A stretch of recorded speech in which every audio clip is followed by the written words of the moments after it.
ఈరోజు press meet కార్యక్రమానికి విచ్చేసినటువంటి గౌరవనీయులు టీజీఓల రాష్ట్ర అధ్యక్షులు అన్న ఏలూరు సీనన్న గారు, టీజీఓల ప్రధాన కార్యదర్శి అన్న సత్యనారాయణ గారు, టీజీఓల రాష్ట్ర కార్యదర్శి అన్న శ్రీనివాస్ రెడ్డి గారు, కామారెడ్డి జిల్లా అధ్యక్షులు అన్న దేవదన్న గారు, కామారెడ్డి జిల్లా కార్యదర్శి సాయిరెడ్డి గారు, నిజామాబాద్ అసోసియేట్ అధ్యక్షులు అన్న జలగం తిరుపతిరావు గారు, మిగతా కార్యవర్గ సభ్యులందరూ కూడా ఈ ప్రెస్ మీట్లో పాల్గొనడం జరిగింది.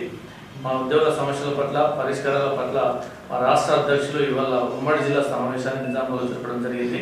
ఎందుకంటే మాకున్న పెండింగ్ సమస్యలు పరిష్కారం కావాలని, మా ఉద్యోగులు ఈ ఎమ్మెల్సీ ఎలక్షన్లో ఏ విధంగా మనం పార్టిసిపేట్ చేయాలి, ఎక్కువ శాతం ఉద్యోగులు అంతా గ్రాడ్యుయేట్సే కాబట్టి అందరూ కూడా ఓటు హక్కును వినియోగించే విధంగా మా అందరికి ఇప్పటివరకు మీటింగ్లో అవగాహన కల్పించడం జరిగింది.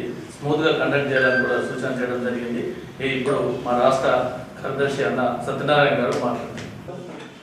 ప్రింట్ అండ్ ఎలక్ట్రానిక్ మీడియా మిత్రులందరికీ పేరు పేరున నమస్కారాలు. ముఖ్యంగా గెజిటెడ్ అధికారుల సంఘం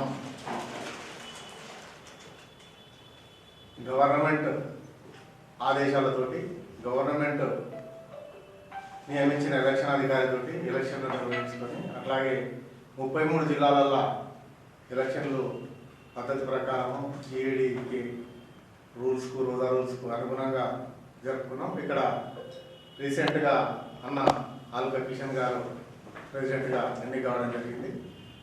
మరియు కామారెడ్డి జిల్లాలో దేవేందర్ గారు ప్రెసిడెంట్గా ఎన్నిక కావడం జరిగింది.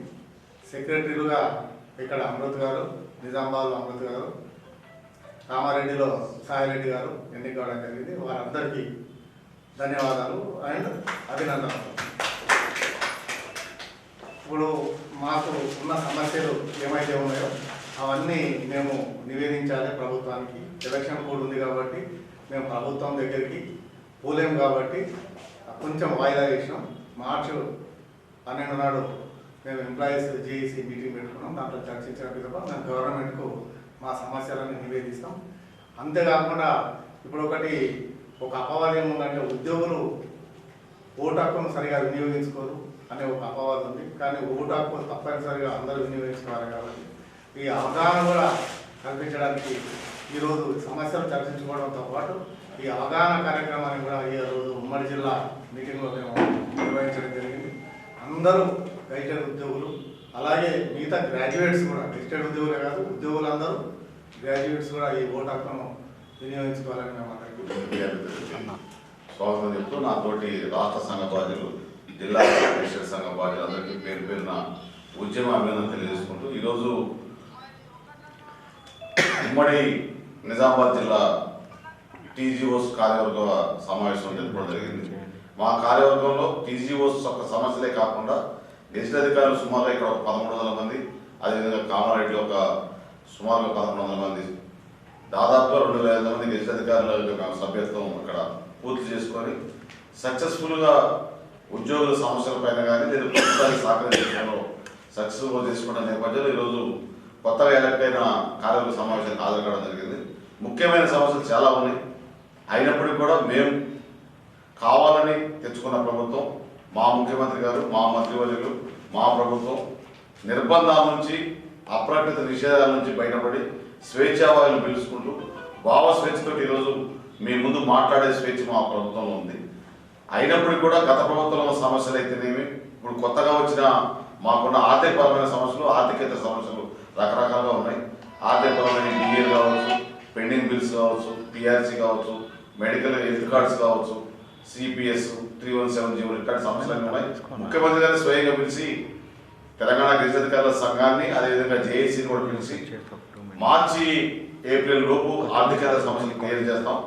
ఆర్థిక విధ్వంసం జరిగిన మీదట మేము కొంత ఇప్పుడిప్పుడే సుస్థిరత సాధిస్తుంది, అది కూడా గ్రీన్ ఛానల్ ద్వారా చేస్తామని స్పష్టమైన హామీ జేఏసీలో ఉన్న 206 భాగస్వామ్య సంఘాలకి 10 లక్షలకి రిప్రజెంటేషన్ చేస్తున్న జేఏసీ చైర్మన్కి, అదేవిధంగా తెలంగాణ గెజిటెడ్ అధికారుల సంఘంగా జేఏసీ సెక్రటరీ జనరల్ మనం మాకు కూడా చెప్పడం జరిగింది.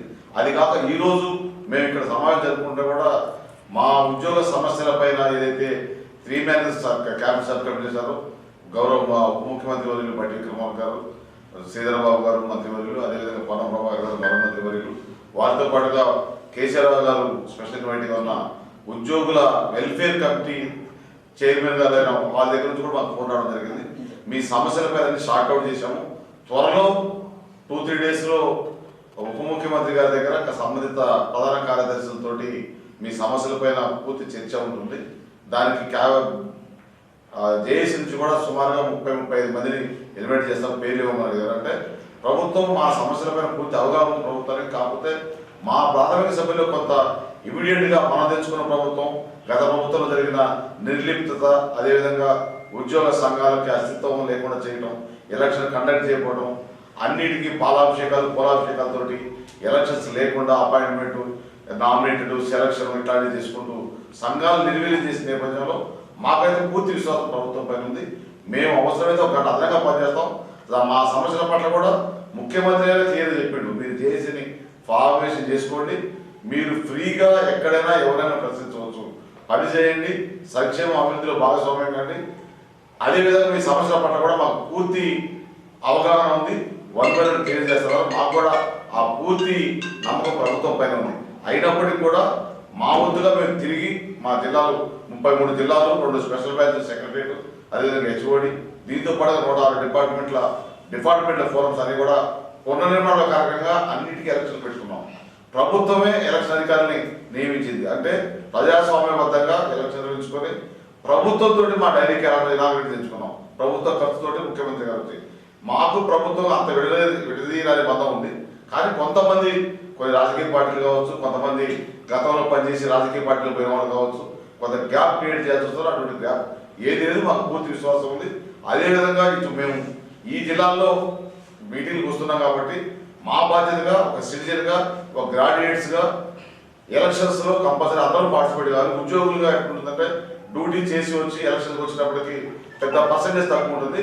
కానీ పెద్దల సభకు పోయే గ్రాడ్యుయేట్ ఎలక్షన్స్ కావచ్చు, ఉపాధ్యాయులు కావచ్చు, అవన్నీ కూడా ఎలక్షన్స్లో పూర్తిగా 100% ఓటు హక్కు వినియోగించుకొని మనకు ఎవరైతే మన సంక్షేమ అభివృద్ధి కోసం పాటుపడుతున్నారో వారిని ఎన్నుకోవాల్సిందిగా వారిని విజ్ఞప్తి చేయడం, దాంతోపాటు మా వాళ్ళు కూడా మోటివేట్ చేయడం. ఆ వదల భాగంగా ఈరోజు జరిగిన మా యొక్క ఎగ్జిక్యూటివ్ కమిటీలో నిర్ణయాలు తీసుకోవడం జరిగింది. దీంతో పాటు కూడా నెక్స్ట్ మార్చి 12న మేము ఒక మీటింగ్ పెట్టుకున్నాం. రేపు డిప్యూటీ సీఎం గారి మీటింగ్ తర్వాత సీఎం గారితో మీటింగ్ ఉంటుంది. దీని తర్వాత మార్చి 12న ఎక్స్టెండెడ్ చేసి మీటింగ్ కూడా పెట్టుకున్నాం. ఇంకా ఏదైనా సమస్యలు ఉంటే ఒక గెజిట్ అధికారులే కాదు, ఉద్యోగులు, ఉపాధ్యాయులు, కార్మికులు, గెజిట్ అధికారులు, పెన్షనర్స్, వాటితో పాటు ఉన్న అంగన్వాడీ, ఆశా వర్కర్లు, అదేవిధంగా ఈజీఎస్, ఐకేపీ, గ్రామ పంచాయతీ workers, municipal workers, temporary, part time, all ఉద్యోగ కమ్యూనిటీకి ఉన్న 10 లక్షల ఉద్యోగుల సంక్షేమమే ధ్యేయంగా ఈ జేఏసీ కానీ గెజిట్ అధికారుల సంఘం కానీ పనిచేస్తున్నారు. మీ ద్వారా తెలియజేస్తున్నాం. Thank you.